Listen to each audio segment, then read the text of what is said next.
ವೇದಿಕೆಯ ಮೇಲೆ ಹಾಜರಾಗಿರುವ ಶಾಲೆಯ ಮುಖ್ಯ ಸಂಚಾಲಕ ಮೋಹನ್ ಶೆಟ್ಟಿ ಅವರೇ, ಹಾಗೆಯೇ ಈ ಧರ್ಮಸ್ಥಳ ಗ್ರಾಮಾಭಿವೃದ್ಧಿ ಯೋಜನೆಯ ಆತ್ಮೀಯ ಮಾಧವರವರೇ, ಮಂಜುನಾಥರವರೇ, ಹಾಗೆಯೇ ಲೋಲಾಕ್ಷಿಯವರೇ ಮತ್ತು ಪ್ರಾಚಾರ್ಯರೇ ಮತ್ತು ನನ್ನ ಮುದ್ದಿನ ಮಕ್ಕಳೇ. ಯಾಕಂದರೆ ನಾನು ಸುಮಾರು 35 ವರ್ಷಗಳಿಂದ ನಿಮ್ಮ ಹಾಗೆ ಮಕ್ಕಳೊಟ್ಟಿಗೆ ಇರುವ, ನಾನು ವೈದ್ಯ ಆದರೂ ಸಹ ವೈದ್ಯ ಶಿಕ್ಷಕ. ಹಾಗಾಗಿ ನನಗೆ ವಿದ್ಯಾರ್ಥಿಯರ ಜೊತೆಗೆ ಇರುವ ಸಂಪರ್ಕದ ಬಗ್ಗೆ ಆಗಲಿ, ಅವರ ಒಟ್ಟಿಗೆ ಇರುವಂಥ ಆಸಕ್ತಿಗಳಾಗಲಿ ಭಾಳ ಚಂದ. ಮುಖ್ಯವಾಗಿ ನೋಡಬೇಕಾದ್ದು, ನಾವು ನಮ್ಮ ಶರೀರದಲ್ಲಿರುವಂಥ ಅಂಗಗಳು ನಮ್ಮನ್ನು ನಾವು ತೊಡಗಿಸಿಕೊಳ್ಳುವುದು ಹೇಗೆ ಅಂತೇಳಿ. ತೊಡಗಿಸಿಕೊಳ್ಳುವಂಥ ಒಂದು ವಿಧಾನವನ್ನು ಹೊಂದಿಕೊಂಡಂತೆ ನಮ್ಮ ಚರ್ಯಗಳು ಇರ್ತವೆ. ಹಾಗಾಗಿಯೇ ಅದಕ್ಕೆ ಹೆಸರು ಭಾವ ಅಂತೇಳಿ ಅಥವಾ ಭಾವನೆ. ಈ ಭಾವನೆಗಳು ಅಭಾವ ಆದಾಗ ಅಥವಾ ದುರ್ಭಾವ ಆದಾಗ ಅದು ಹೊಸತಾದ ಒಂದು ಪ್ರಭಾವವನ್ನು ಕೊಡ್ತದೆ. ಅದಕ್ಕೆ ಕಾರಣ ಏನು ಅಂದರೆ, ನಮ್ಮ ಶರೀರದಲ್ಲಿರುವ ಇಂದ್ರಿಯಗಳು, ನಮ್ಮ ಶರೀರದ ಎಲ್ಲ ಚಟುವಟಿಕೆಗಳು. ಮನುಷ್ಯನಿಗೂ ಕಲ್ಲಿಗೂ ಇರುವ ವ್ಯತ್ಯಾಸ ಏನು ಅಂತ ಹೇಳಿದರೆ, ಮನುಷ್ಯನಿಗೆ ನಿಮಗೆ ನೋಡಿ, ಕಣ್ಣಿದೆ, ಮೂಗಿದೆ, ಕಿವಿ ಇದೆ, ಕೈ ಇದೆ, ಕಾಲಿದೆ, ನಾಲಿಗೆ ಇದೆ, ಹಾಗೆ ಚಲನೆ ಇದೆ. ಈ ಇಂದ್ರಿಯಗಳು ಅಂದರೆ 5 ಜ್ಞಾನೇಂದ್ರಿಯಗಳು ಮತ್ತು 5 ಕರ್ಮೇಂದ್ರಿಯಗಳು ಅಂತ ಹೇಳಿ. ಕಣ್ಣು ನೋಡುವಂಥ ಕೆಲಸ ಮಾಡುವಂಥದ್ದು, ಕಿವಿ ಕೇಳುವಂಥ ಕೆಲಸ ಮಾಡುವಂಥದ್ದು, ನಾಲಿಗೆ ರುಚಿ ನೋಡುವ ಕೆಲಸ ಮಾಡುವಂಥದ್ದು, ಮೂಗು ವಾಸನೆಯನ್ನು ಗ್ರಹಿಸುವಂಥ ಕೆಲಸ ಮಾಡುವಂಥದ್ದು, ಚರ್ಮ ಸ್ಪರ್ಶ ಜ್ಞಾನವನ್ನು ತಿಳಿಸುವಂಥದ್ದು. ಆದರೆ ಕೈ ನಾವು ಬರೆಯುವುದು ಇತ್ಯಾದಿ, ಊಟ ಮಾಡುವುದು, ಹೀಗೆಲ್ಲ ನಮ್ಮ ಕ್ರಿಯೆಗಳನ್ನು ಮಾಡುವಂಥದ್ದು. ಕಾಲು ಸಹ ನಾವು ನಡೆಯುವುದು ಇತ್ಯಾದಿ ನಮ್ಮ ಚಲನೆಗೆ ಸಂಬಂಧಪಟ್ಟ ಹಾಗೆ ಇರುವಂಥ ಕೆಲಸವನ್ನು ಮಾಡುವಂಥದ್ದು. ಹಾಗೆ ನಮ್ಮ ಉಸಿರಾಟಗಳಿರ್ಬೋದು. ಇವೆಲ್ಲವನ್ನು ಯಾವುದು ಯಾವ ರೀತಿಯಲ್ಲಿ ಯಾವಾಗ ಇರಬೇಕೋ ಆವಾಗ ಅದೇ ರೀತಿಯಲ್ಲಿ ಇದ್ದಾಗ ಆತ ಸರಿಯಾದ ರೀತಿಯಲ್ಲಿ ಒಬ್ಬ ಪ್ರಾಣಿ ಆಗಿರ್ತಾನೆ, ಮನುಷ್ಯ ಆಗಿರ್ತಾನೆ. ಈ ಕರ್ಮೇಂದ್ರಿಯಗಳು ಅಂದರೆ ಕೈ ಕಾಲು ಇವೆಲ್ಲ ಏನು ಮಾಡ್ತವೆ, ಕೆಲಸವನ್ನು ಸೂಚಿಸ್ತವೆ. ಕಣ್ಣು ಮೂಗು ಇವೆಲ್ಲ ಏನಾಗ್ತವೆ, ಜ್ಞಾನವನ್ನು ಸೂಚಿಸ್ತವೆ. ಹಾಗಾದರೆ ಒಂದು ಕಡೆಯಿಂದ ಜ್ಞಾನದ ಒಂದು ಪಡೆದು ಇನ್ನೊಂದು ಕಡೆಯಿಂದ ಕರ್ಮವನ್ನು ಮಾಡುವಂಥದ್ದು.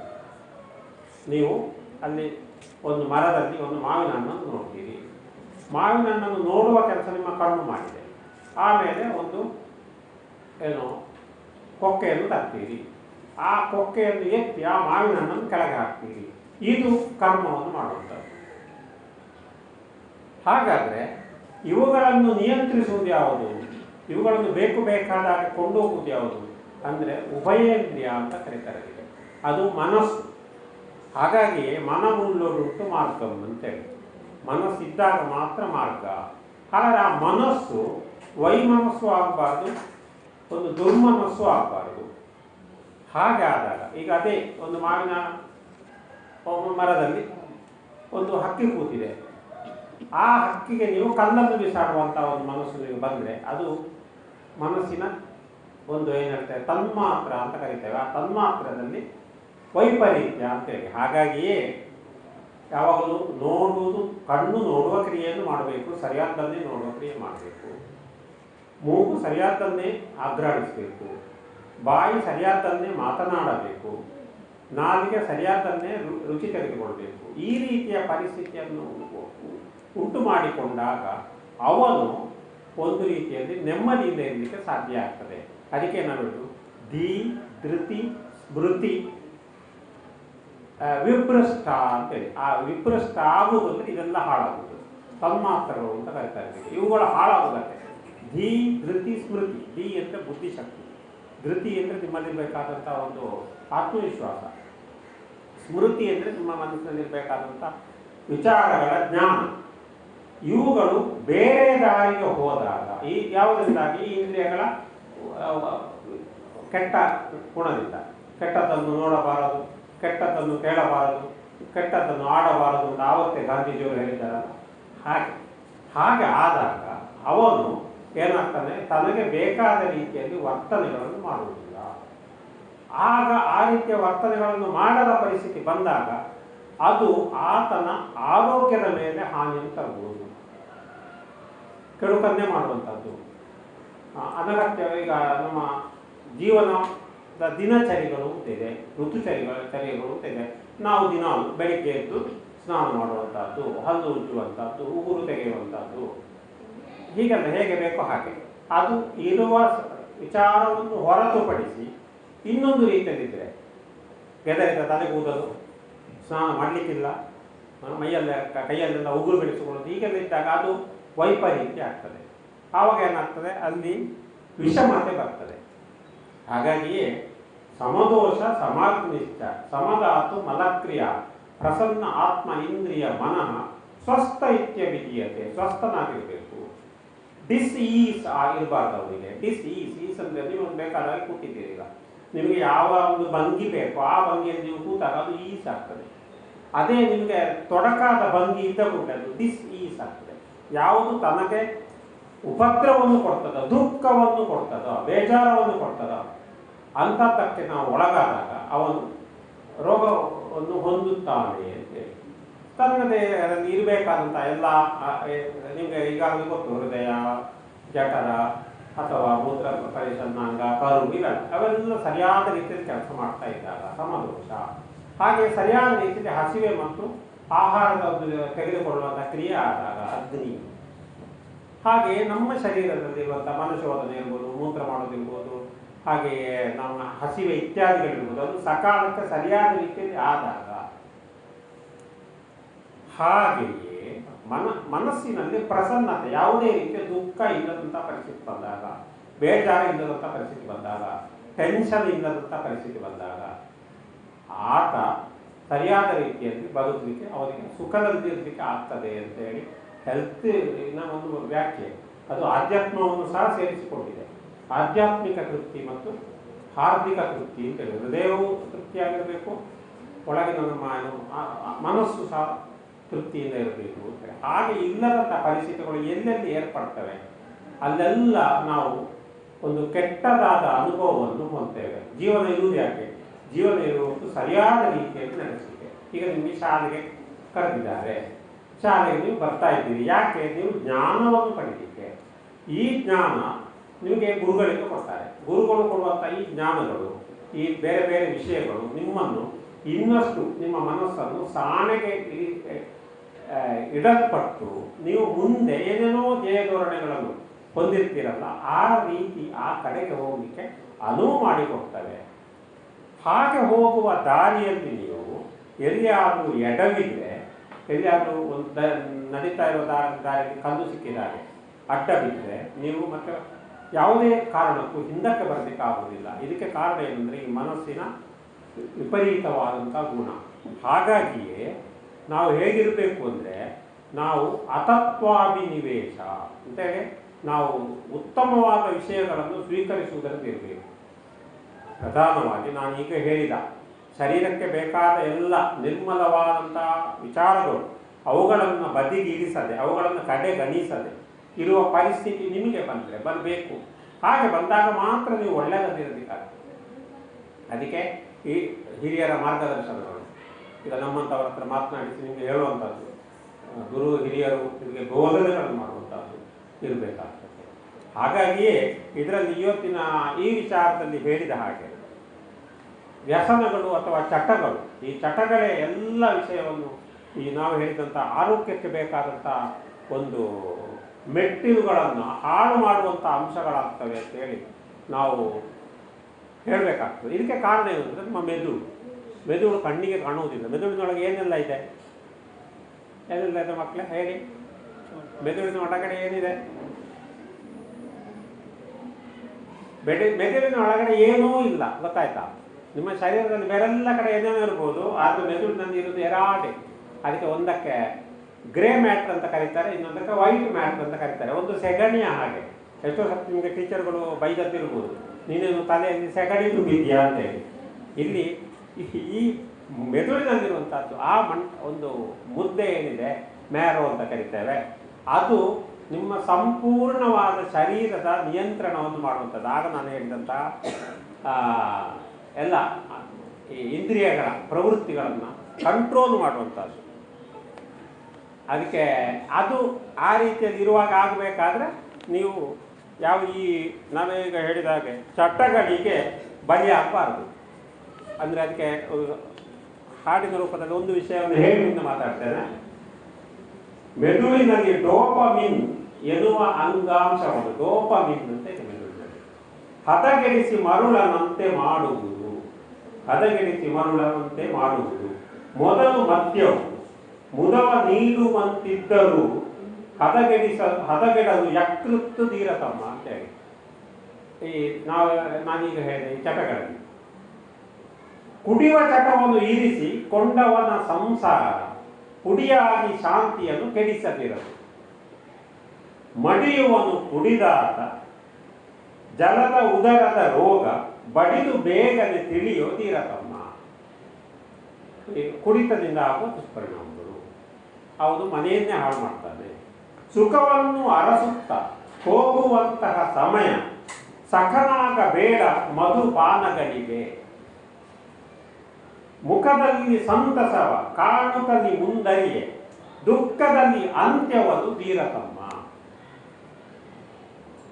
ಬೇಡವೇ ಬೇಡ ಮದಿರೆಯ ಸನಿಹ ಇರುವ ಚಟ, ಕಾಡುವುದು ರಕ್ಕಸನ ಹಾಗೆ ಮುಂದೆ, ನೀಡುವುದು ಸುಖವೆಂಬ ಬಿಸಿಲು ಕುದುರೆಯ ಹಿಂದೆ, ಓಡಿದರೆ ಸಾವು ದಿಟ ತೀರತಮ್ಮ.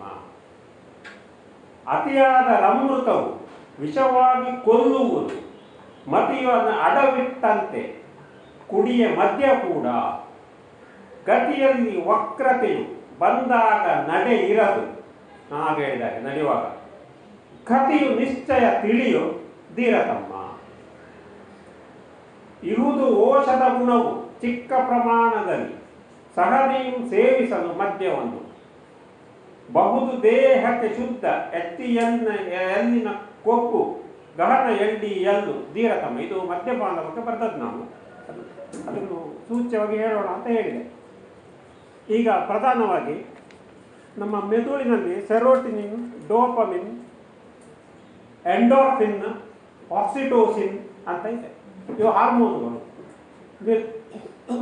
ನಿರ್ನಾಳ ಗ್ರಂಥಿಯ ಸ್ರಾವಕಗಳು. ಅವುಗಳನ್ನು ಈ ಕೆಟ್ಟ ಚಟಗಳು, ಈ ಚಟಗಳು ಅಂದರೆ ಏನು? ಚಟಗಳು ಅಂದರೆ ಚಟ್ಟಕ್ಕೆ ಕೊಂಡೋಗುವಂತಹ ಒಂದು ದಾರಿ. ವ್ಯಸನವಿದ್ದವನ ಬದುಕು ಹಸನಾಗದು ಅಂತೇಳಿ.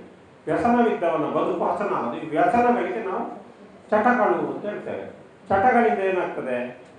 ಅದೊಂದು ಹವ್ಯಾಸ. ಮೊದಲಿಗೆ ಏನಾಗ್ತದೆ ಅಂದ್ರೆ ಹವ್ಯಾಸ. ಈಗ ಒಬ್ಬಿಗೆ ಒಂದು ಗೀಳು ಅಂತ ಕರಿತೇವೆ ನಾವು. ಉಗುರು ಕಚ್ಚೋಕೆ ಒಂದು ಗೀಳು ಇರ್ತದೆ. ಆರಂಭದಲ್ಲಿ ಉಗುರು ಕಚ್ಚೋದು. ಉಗುರು ಕಚ್ಚ ಇದ್ದರೆ ಅವರಿಗೆ ಮುಂದಿನ ಎಂಥ ಯೋಚನೆ ಮಾಡಲಿಕ್ಕೂ ಆಗೋದಿಲ್ಲ, ಬರೀಲಿಕ್ಕೂ ಆಗೋದಿಲ್ಲ. ಆಗ ಅಪ್ಪ ಮಾಡ್ತಾ ಇದ್ದರು. ಅಥವಾ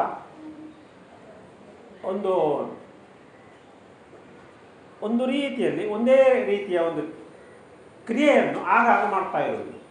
ಒಂದೇನಾದ್ರು ಮಾತಾಡುವಾಗ ಹೀಗೆ ಮೂಗು ಮುಟ್ಟೋದು, ಆಗಾಗ ಮೂಗು ಮುಟ್ಟೋದು, ಹೀಗೆ ಮಾಡುವಂಥದ್ದು. ಅಥವಾ ಒಬ್ಬ ಇದ್ದಂತೆ, ಅವ ಹೀಗೆ ಹೋಗುವಾಗ, ಶಾಲೆಗೆ ಹೋಗುವಾಗ ಎಲ್ಲೆಲ್ಲ ಅವನಿಗೆ ವಿದ್ಯುತ್ ಕಂಬಗಳು ಕಾಣ್ತದೆ ಅದನ್ನೆಲ್ಲ ಹೀಗೆ ಟಚ್ ಮಾಡೋದು. ಒಂದು ಟಚ್ ಹಾಗೆ ಒಂದೊಂದು ಸಿಕ್ಕಿದಾಗ ಟಚ್ ಮಾಡ್ಕೊಂಡು ಹೋಗುತ್ತೆ. ಅದು ಟಚ್ ಮಾಡ್ಕೊಂಡು ಹೋದರೆ ಮಾತ್ರ ಅವನಿಗೆ ಸ್ಫೂರ್ತಿ ಬರ್ತದೆ, ಹೋಗ್ಲಿಕ್ಕಾಗ್ತದೆ. ಹೀಗೆ ಇವುಗಳೆಲ್ಲ ಏನು ಹೇಳ್ತೇವೆ ನಾವು? ಒಂದು ರೀತಿಯ ಗೀಳು ಪ್ರವೃತ್ತಿಗಳು.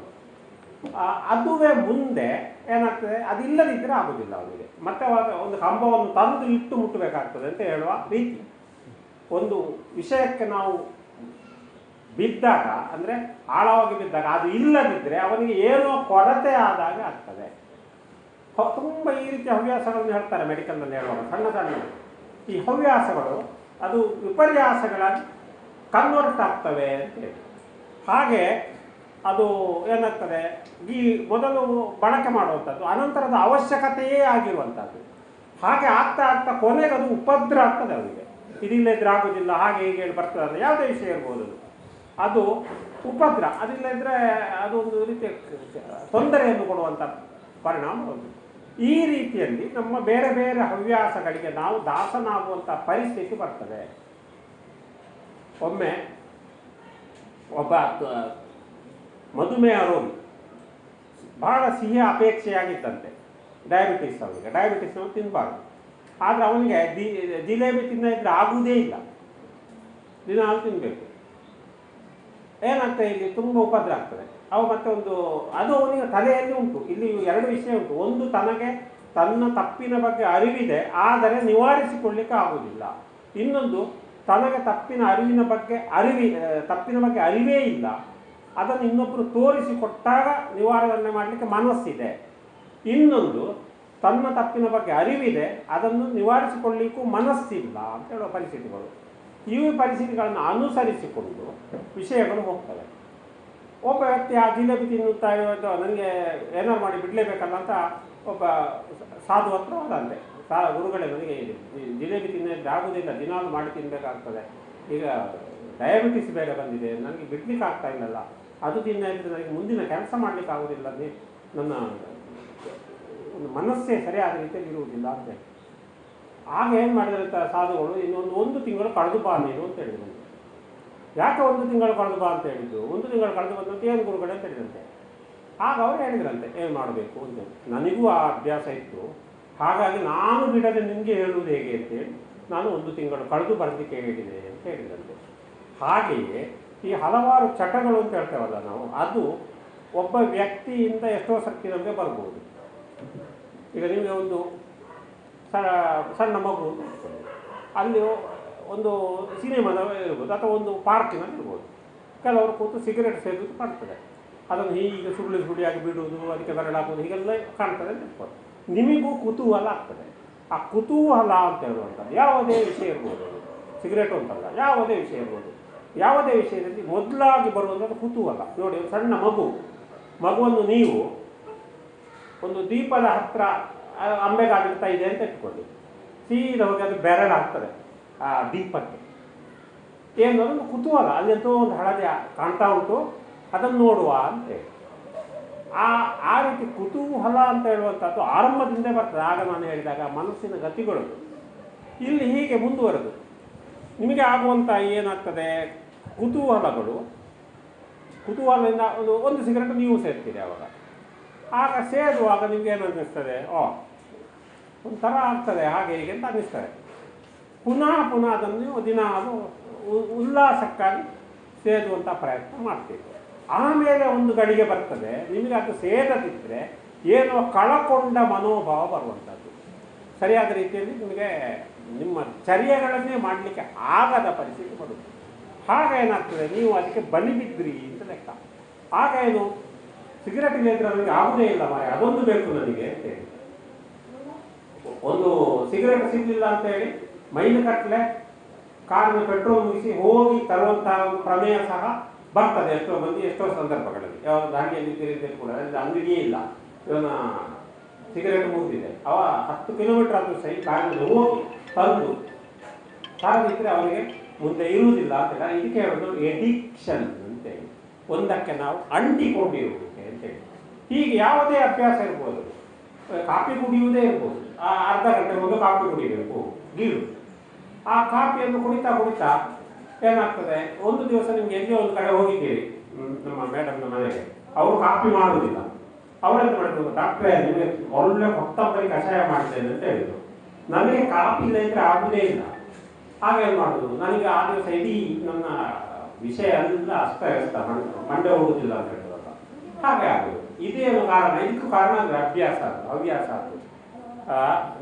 ಅದು ಬೇರೆ ಬೇರೆ ವಿಷಯಗಳಲ್ಲಿ ಬರ್ತದೆ. ನಾನು ಆಗ ಹೇಳಿದಾಗ ನಮ್ಮ ಮನಸ್ಸಿನ ಗತಿಗಳು ಉಂಟಲ್ಲ, ಕಾಯ ವಾಚ ಮನಸ ಅಂತ.